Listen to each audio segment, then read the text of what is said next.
Good afternoon and welcome to the jump seat. It's another beautiful Friday here. It's getting close to being the end of the summer. So I want to welcome everybody for joining us. I know it's probably, if you're like I am, looking out the window saying, wow, the sun is shining. It's a beautiful day. Can't wait to be out there and enjoying this weekend. And so maybe we'll even get started a little early today at the wrap up of this show. Once again, thank you all for joining us. And man, I've got comments rolling in already. John Costello, hey, great to see you again. Thanks for being there. Hey, Jason, love you from Canada. Really appreciate you guys jumping on and watching. We've got an awesome show today. And you know what? I normally do a big piece here at the beginning about what's happening in the fire service. And man, there's a whole bunch of stuff going on the last couple of weeks. So I'm going to hit a couple things really briefly, and then I want to get right into our guest today and talk about our key topic, what's your head worth? And really, for those of you who are watching for the very first time, I want to say welcome to the Jump Seat. It's a weekly spotlight bringing you key industry thought leaders, subject matter experts, and next-gen insight affecting you and your departments all around the world. It's hosted by myself, David Durstein, another jump seat firefighter. I'd ride back seat at a volunteer company each and every week. So our focus is really an occasional look behind the scenes at 200 years of fire service tradition, design, and manufacturing in today's products throughout our show as well. So if it's your first time watching, catch me every 2 weeks right here on social media, Facebook, YouTube, wherever you're grabbing it. We're viewing, we're actually broadcasting on several different platforms. So I'm glad you're here and watching live. Two big things that I'm going to throw out for what's happening in the fire service really in the last couple of weeks. One is, being smart out there on the roadways, and it really ties into today. There's been a number of traffic accidents involving vehicles in response to and from calls. Some in emergency status. I've seen a couple ambulance accidents. I've seen a couple engine versus vehicle situations. So just be smart as we're driving, right? Keep in mind that we want to make sure everybody goes home. Not only us, but those civilians around us as we're responding to emergencies. So make sure you're using precautions while en route to and from incidents, and just be smart out there. The other big thing is it's wildfire season in big form. And so I know I've got a large constituent from Canada who are following us there. And I just want to say my hats go off to all of you in British Columbia, because there's a massive firestorm, running in the eastern side of British Columbia. So thinking of all you guys, be safe up there. Same thing goes for California. There's a number of folks. I have a couple friends in the Dixie Fire out there. So just be safe. And once again, take care of yourselves and your loved ones in that process. And we're thinking of all of you. Be safe out there. With that, that's all I wanted to bring up today was really just heads up around those key things. And I think it ties in pretty well when I mentioned highway safety and several accidents that have been happening here recently in the emergency aspect of things. And that kind of ties to today's topic and my guest who I have today. And so it's an honor for me to actually have this individual. I got a chance to meet our guest here just a couple weeks ago in person at FDIC, and a mutual friend kind of introduced us. And so I don't want to wait any longer. I actually want to bring my guest in right here today, Mr. Brady Robinette. He's a lieutenant with Lubbock Fire and Rescue right down there in the panhandle of Texas. Brady, welcome to the Jump Seat. Glad to have you here. Brady, obviously it's a very passionate area that we're going to get into in topics today as we get into what's your head worth. But maybe tell us a little bit about yourself. I know you and I, when we've talked, we got to know each other a little better there, and maybe some of your background from the volunteer into the paid world. But tell us about yourself and where you come from, and maybe a little bit about Lubbock Fire and Rescue.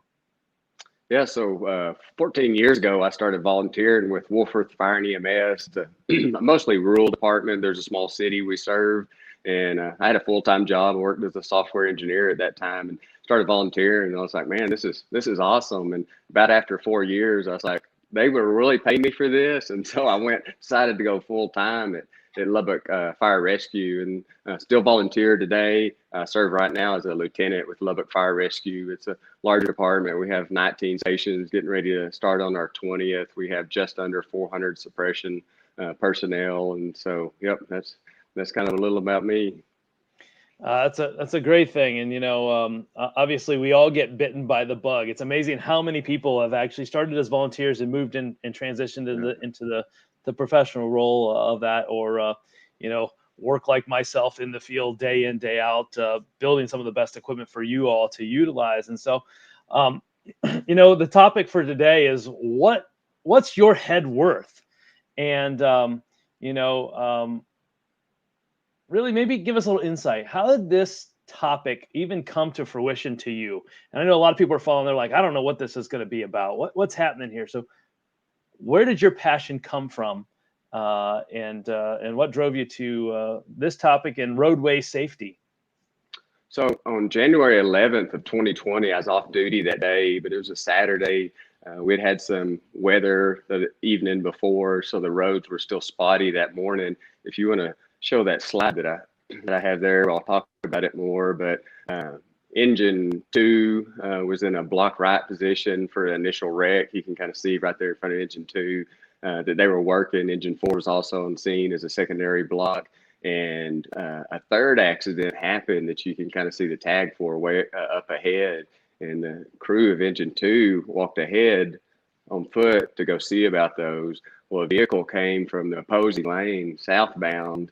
They were on the northbound lanes and lost control, crossed the median, and struck some of our responders. And, in this horrific accident. And, and if you'll look on the next slide, I'll talk about those responders that were affected. But on the left, there's Matt Dawson. He's a firefighter paramedic with Lubbock. I'll talk about him more in just a second. In the middle, there is my friend, Lieutenant Paramedic Eric Keel. He was killed by that vehicle crossing from the opposing lane. And then not pictured is police officer Nicholas Raina. It also killed him that day. On engine 2, there was 2 other firefighters. We have 4 on every engine. That vehicle passed by them so closely that they, in essence, felt the wind of that vehicle go by. And so it could have very easily affected 2 other emergency responders. And so in the days and weeks after that accident, I knew I wanted to somehow be part of change. And so I reached out to Jack Sullivan from the Emergency Responder Safety Institute. And what I was talking about was helmets and head protection at the roadway. And as I was talking about that more and more, you could see how passionate I guess I was about it. And he said, well, I encourage you to write an article for Fire Engineering Magazine, a technical article, do a lot of research, spend a lot of time on it, and hopefully that article gets published. And it did. I was lucky enough to, which I'm, very fortunate. And so that's available out on the internet. If you Google like my name, Fire Engineering, it'll come up and you can read that, where I talk about a lot more of this, what I'm going to talk about today in kind of in greater detail.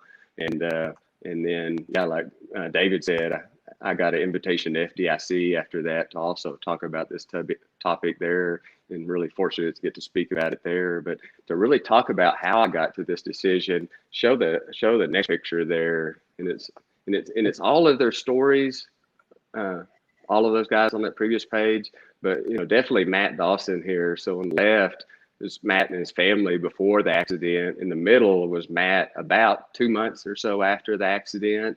So that when that vehicle hit him, the same vehicle that hit Eric and Officer Raina, he suffered broken bones all across his body. He had a horrible head injury, had orbital facial fractures. But in that picture, you can see they removed part of his skull to let his brain swell out and not further cause injuries. And then the picture on the right was from probably about 2 or 3 months ago. And so Matt's on an extremely long road to recovery. And his overriding injury is his traumatic brain injury, his injury to his head. Bones heal. He's still working, through some of that. He goes to rehab really, really, really regular. He's definitely a fighter. He has a saying, can't stop, won't stop. He lives that every single day by going through rehab and getting better. But, going back to the head, though, the most important organ in our body, our brain, we've got to do more to start protecting it. And this accident really highlighted that for me. And really looking at that picture there and sit in the center of Matt, and getting to see Matt in the hospital in the months after this this happened. And Matt and Eric had their structural firefighting helmets on that day. But as soon as that vehicle hit them, they didn't have their helmets on anymore. It flew off. And so those helmets provided zero protection to them that day. And so the research I did and the article that I wrote was about what we should be doing to properly protect our heads from here on out. So, well, I think, gosh, I mean, it's one of those horrible situations all the way around. And I thank you for taking the bull by the horns here and really starting to drive with, driving change and trying to make a movement for the better for the fire service as a whole. And that's something that I'm very passionate about and why I do this show. How can we help educate people and make it better than we found it? And so my hat goes off to you, Brady, for driving that. But you know what? God bless Matt and his family and his long road to recovery. I know you mentioned to me when we were talking earlier the week that you were hoping Matt would actually maybe even join us today in the jump seat, but he is in rehab still. And so I know he's got this long road ahead of him. And so on my prayers are for him and his extensive recovery, but also for, Officer Reyes and Eric and their families, because rest their souls. But things will go on, and I hope that their families can continue to thrive without fathers in the lives there. And so I hats back off to you, Brady, for driving this ahead. But why is it that a structural fire helmet is not a good choice for roadway safety? Yeah, and that's a good question. And before I answer that question, I frequently get asked, well, are we talking about one helmet here that's going to do both jobs, structural firefighting and roadway protection? And the answer, in my opinion, is no, that it can't be done for a bunch of reasons. We don't have time to talk about all those today. I'll touch on them, and so I don't think one helmet can be designed that would do us justice to protect us both from the structural firefighting elements and in the roadway, because they're so drastically different. And so to answer your question, what's wrong with a structural firefighting helmet? Well, unfortunately, there's a whole lot wrong with it. Anecdotal evidence, before I talk about it any further, suggests that any helmet is better than no helmet, but it's not the ideal helmet. And, in Matt and Eric's case, it didn't provide any protection at all. But we've seen pictures from around the nation where roadway debris got thrown up and it hit the structural helmet up above the brim, put a significant dent in it. But, those firefighters survived and their helmet protected them. And so there are cases that it can help. So I want to stress the point that if you do have a helmet, whatever helmet that is, wear it, chin strap secure, and that the nape adjustment tight, because they can provide, some degree of protection. But what's wrong with a structural helmet? I'm going to undock this camera just for a second, and I've got a cutaway of a structural helmet here, and I just cut it away so you can kind of see on the side. But as we know, structural helmets have webbing suspension systems in them, the same webbing suspension systems that are in hard hats. Super old helmet technology, but it's really good at top-down impact. So if I take this helmet and I push on it, you can hear it creaking. But I could push so hard I'd end up breaking this styrofoam head form here. But they provide excellent top-down protection. But at a roadway incident, a strike to the side of the head's more likely. So in a top-down view, you can see with simple thumb pressure, I'm able to bottom that helmet out and make it, push up against the head, which isn't ideal because the inside of that helmet, here's the cutaway of that's hard plastic right there. If you can hear me tapping that, and that hard plastic isn't what we want cradling our head, protecting our head. What we do want is foam, and it's the same kind of foam that's in motorcycle helmets, snowboarding helmets. I mean, you name it, bicycle helmets, rock climbing helmets. All of those helmets have foam in them. And so here's a motorcycle helmet that's a cutaway, and you can see the foam that's inside there. And that foam, just like an egg carton, cradles any kind of impact or energies, and that's what we need protecting our head on the roadway. A couple more things talking about what's wrong with the structural helmet is they have just a 2-point chin strap, and so they don't have good positional stability, and positional stability can stand on your head. As I said, Eric Matt's helmet flew off that day. We've probably all had our structural helmets fall off at one point, and so for positional stability, they aren't good, and then they simply don't cover enough of the head. We need more of the head covered. And the final thing that I'll talk about is things that stick out from the helmet. We know we have our large brim we like so much, and the finials we're so fond of. Those cause the issues in any crash type scenario. Like if this helmet was flying downwards and hit the ground, it's going to dig in and cause undue energy on the head. A motorcycle helmet or other crash type helmets are smooth, so they should be smooth and spherical, so the energy can dissipate, slide along the surface, whether it's a vehicle where we got thrown to the ground and we're sliding along the ground. And so there's kind of some of the reasons why a structural helmet isn't ideal. So Brady, I mean, I've got a European style helmet here right now, and so it has a lot of those characteristics. What about this type of helmet in that same scenario?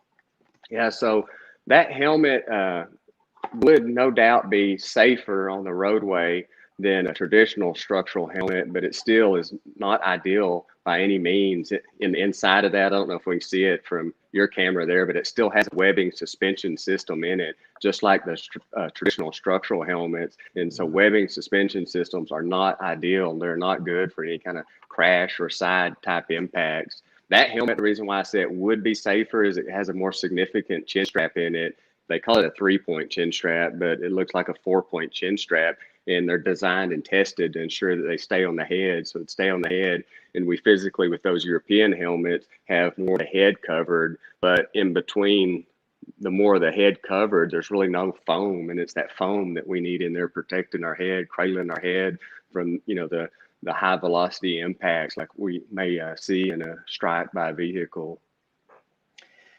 Yeah, I mean, it's amazing when you think about helmets and how often we wear them. But at the same token, you mentioned a couple key things here that really stick out to me, right? And I think back in my career over the last 23 years, how many times have I just bumped my helmet and knocked it off with just that single chin strap underneath my traditional firefighting helmet, right?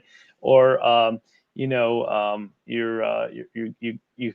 catch it getting out of the truck and it goes flying, right? And so it falls off rather easily. So that one, having the right suspension or the right fastening system, I guess, in place is a key piece of the puzzle. But also, you're right, they don't have the foam. They don't have the same as my four-wheeler ATV helmet I use outside here, which is foam lined, kind of like that motorcycle helmet you showed there.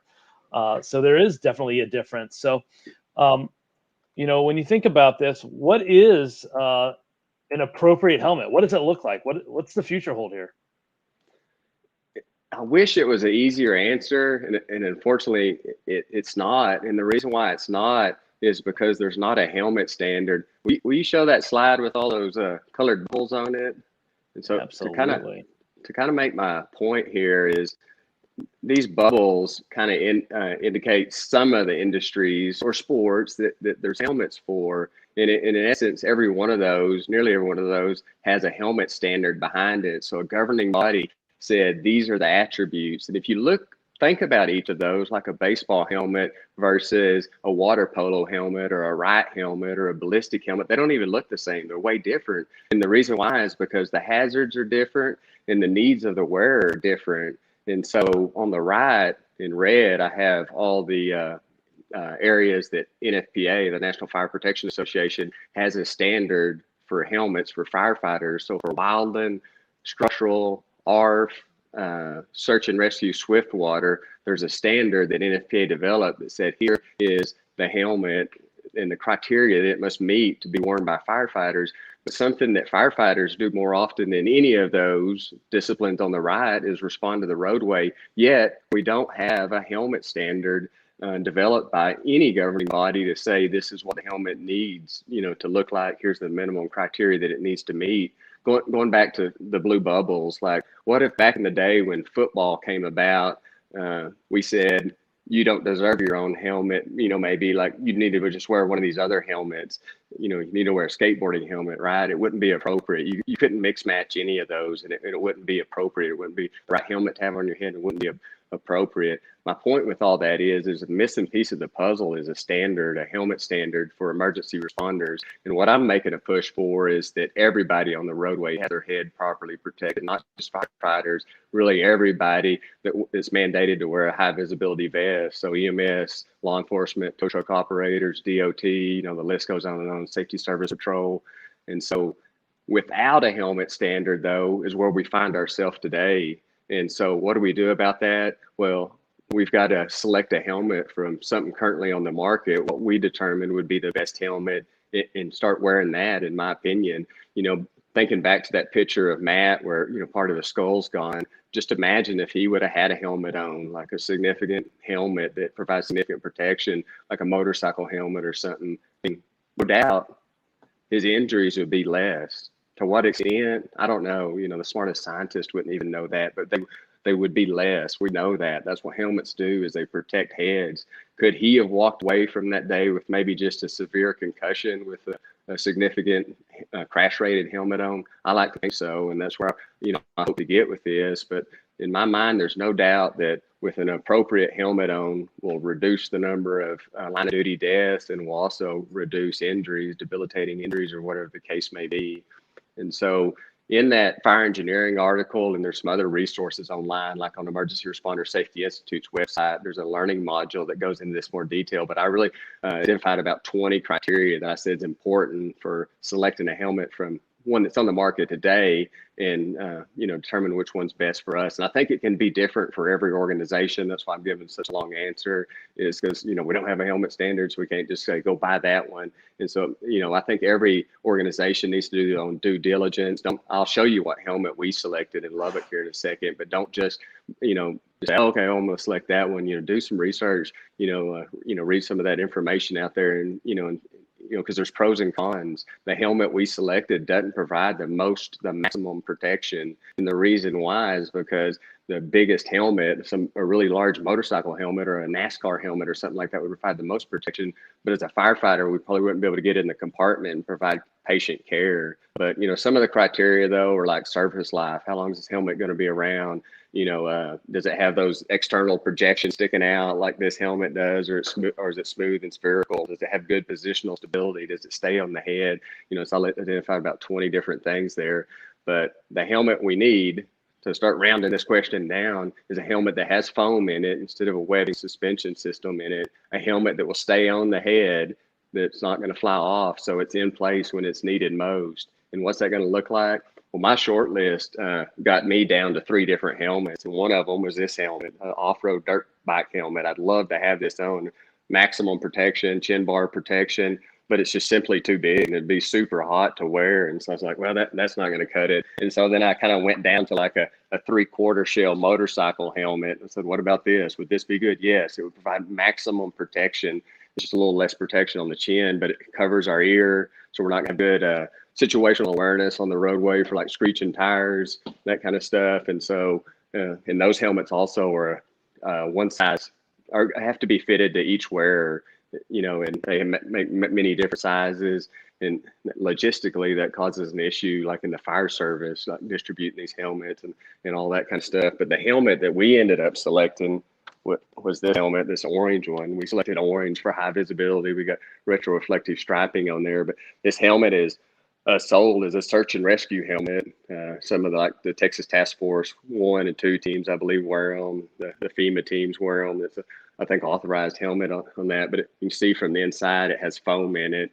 The orange stuff is kind of protective, or just like I guess comfort padding, but it's foam that's protecting the head. It has a 4-point chin strap, stays on the head really good. I think it looks good. It has holes in it for ventilation. It's going to be cooler than a lot of those other helmets I showed those motorcycle helmets. It's light, and every fireman in city of Lubbock right now has one of these helmets, and pretty much everybody likes them. They don't like carrying 2 helmets is the biggest complaint about them, but they think they're more comfortable, they're cooler to wear. And so Lubbock Fire selected these, so did Wolford Fire and EMS, my volunteer department, and we got these and we're wearing them now today, and no doubt significantly more protection than a structural helmet. Number one, they're going to stay on the head. Number 2, they got foam in them. Well, I want to just throw a shout out to Jack Sullivan. I don't know if you know Jack or not, but Jack actually threw up the website here for respondersafety.com and their helmets and head protection. So for those of you who are watching and want more information, the link is right here at the bottom of the screen. So thank you very much to Jack for doing that. Obviously we threw a lot of stuff out there really quick, Brady, and I think you know, there's a lot that has to be done. And I think I want to point out two key things that you said there. Why every department needs to do their due diligence, because what works for me might not work for you. And so I want to stress that, because I think that's a key piece. There's nobody trying to force anybody on everything, but the other key is making sure you choose the right helmet for your department and the safety of your crew. And obviously, some key points to look for is how well it stays on the head, as well as the protection from foam, more like a bike helmet, right, or like a motorcycle type helmet. As you kind of show those samples to me, I think those are two big things that really stick out to me, that are really key and a message for today, until maybe we get this initiative down the road there a bit further. And so I guess maybe first and foremost, you showed that helmet that you guys chose there at Lubbock and at Wolford. I mean, what are we talking cost wise? What is the impact of a cost per firefighter there? Yeah, and so even one of these motorcycle helmets that I showed, you can get the helmet that we selected in Lubbock, that orange helmet. Any of those helmets can be selected for less, or purchased for less than $200. And so, super cheap insurance for the most important organ in your body. Yeah, cost is an issue with any department, especially our volunteer departments. What I say to boots on the ground type people is, with this information, take it to your leaders, try to talk them into buying helmets. Maybe they can't right now. Maybe it's going to be a few years. Apply for grants. There's grants out there you can apply for. If nothing else, buy it out of your own funds for less than $200. I mean, you can have a lot better protection for your head, the most important organ in your body. In the fire service, we preach safety, safety, safety. It was probably in the first class you ever had in the fire service. And, and what I say is, if we mean that, we got to start meaning that on the roadway as far as protecting our head. If we're going to be there tomorrow, next month, next week, next year to protect the citizens we're tasked with serving, we've got to protect ourselves with safety. And that's why safety is preached in every discipline of the fire service. But, do it for yourself, do it for your family, do it for your friends, do it for your kids, do it for the community you serve. And so I just, I think, we need to continue to get this message out, but no doubt it'll save lives and reduce injuries. I mean, there's no doubt about it. So, one of the big things here, you can see your passion, right? We saw pictures of your friends, of your coworkers, and obviously we want to change it because we don't want to see those pictures in that same manner again. And so what's the roadmap kind of look like for moving ahead here with this initiative and coming up with a helmet standard? How do you see it moving, and how do we get this to have a broader adoption of this, roadway safety for even not only emergency services, fire and EMS, but police, tow trucks? Because gosh, you think about all the other people you see working on the roadway. How many tow truck operators are wearing the same hat you're wearing right there, right? They got a ball cap on each and every day as they come out. So how do we make a change? What's the roadmap look like?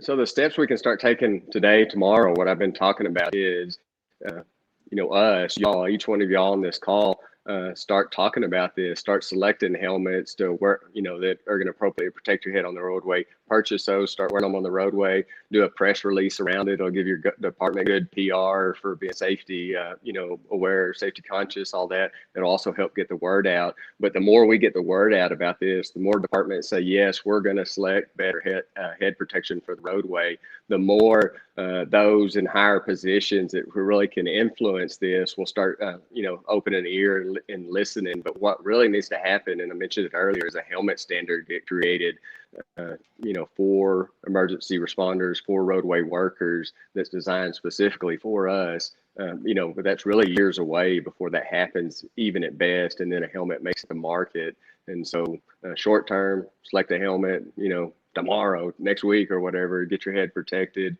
spread the word. And then, we need a helmet standard, and money. Grant funding is what's in the way of getting, I think that helmet standard created. So we need these federal agencies seeing the importance of this and making grant funding available. So you mentioned grant funding, right? And doing some of this research. I know you and I talked briefly about maybe some research, and I think you're partnered with Texas Tech, which is right there in Lubbock as well. And maybe tell us a little bit more about that initiative and Texas Tech and the funding you need to help get that off the ground. And what do those steps look like? Yeah, so Texas Tech University is right here in Lubbock. It's a tier 1 research institution. Their engineering department's massive. A ton of good folks there. I reached out to them and got a hold of this professor. His name's Suman Chowdhury, and he was passionate about this. He said, "I want to help," and so they're actively performing as we speak research for helmets, not specifically roadway helmets. There was a grant available through DHS that they applied for to modernize the structural helmet, but that's really going to help get their foot in the door as far as performing fire service research, and specifically helmet research. And so their goal is to help develop a roadway helmet, but there's no grant available because nobody knows we need this. No federal agency says, "Hey, I want to make a grant available for roadway helmets." They have grants available for structural gear, fire helmets, the grant they got, but there's no grant money available right now. And Texas Tech, is definitely willing to, help in that area, but money is needed for any kind of institution like that to perform the research that's needed. So, I think there's two other things that are key pieces here. One is if I am watching today and I have money that I'm looking to donate, where should I donate it? How do I donate it to help that cause? So maybe that's the first one, and then we'll maybe jump to this the 555 safety, and Dawson Strong kind of initiative. So I'll let you kind of take those away, and then we'll jump to them accordingly.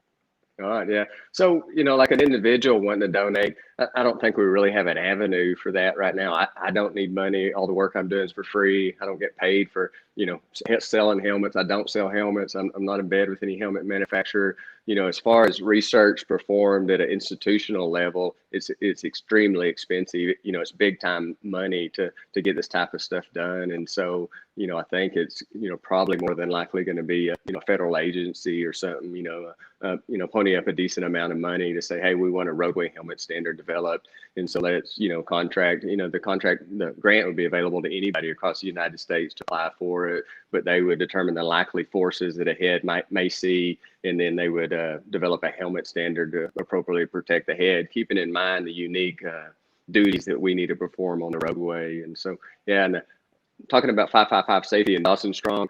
So 555 safety was created from the Hill family, Mark and Susan Hill. In the wake of the accident, they created this initiative, and their initiative in essence is to keep Eric's legacy alive, but also to prevent any kind of accident like this from ever happening again, so no family ever has to go through this. And so they're actively pushing the move over, slow down message.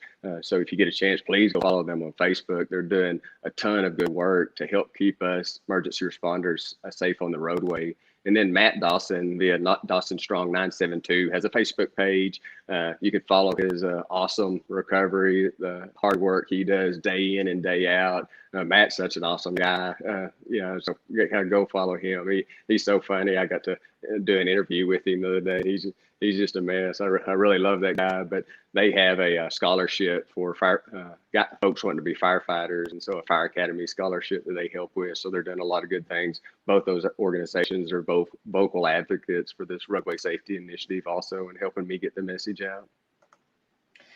Well, Brady, I think you're on an awesome track here in an awesome path. And, for those of you who are watching, thanks for tuning in today. I think if they want more information, they want to learn more about this initiative, or maybe even just to tap into, hey, what is it that you guys do? Is it okay if I share your email, Brady, right now? Yes, sir. Yeah. Everybody anybody reach out to me with questions, I'd be happy to present to your organization. I can present 15 minutes, 20 minutes, an hour-long presentation, but I'm just, doing everything I can to help get this message out. And, it's what I do on my days off from the fire department. So happy to do that. Yeah, and if you're watching here, it's not just for fire and EMS.